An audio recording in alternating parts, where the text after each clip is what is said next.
What's up guys? In this tutorial, I will show you how to reset or turn off the screen time passcode on your iPhone.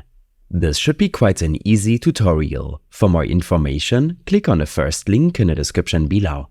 If you want to turn off your screen time passcode, but forgot the passcode you used to set it up, there's no need to worry, given you did set up your Apple ID as a recovery option back when you first turned on screen time.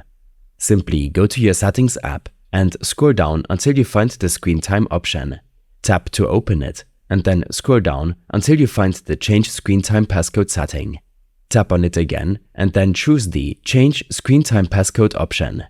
Now, instead of remembering and entering your forgotten passcode, tap on the Forgot Passcode link.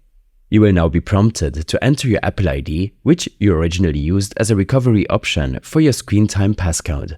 Enter your Apple ID email address and its password to begin the recovery process.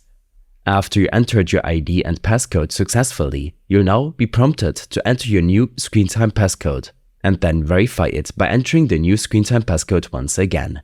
You've now successfully reset your screen time passcode. If you want to turn it off, simply tap on the Change Screen Time Passcode option and then Turn Off Screen Time.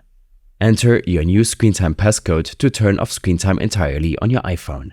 In case you're unable to recover your screen time passcode to turn it off, then you can use a readable iPhone unlocking software like the one from PassFab. Click on a link in the description to get to this page. From here, proceed to download the free version of the app and turn off your screen time passcode by connecting your iOS device. More information and a tutorial will be available on their website. These steps and more information will be available in my extensive guide linked in the description below. I hope this helped you out. Leave a comment if you have any questions and see you in the next one.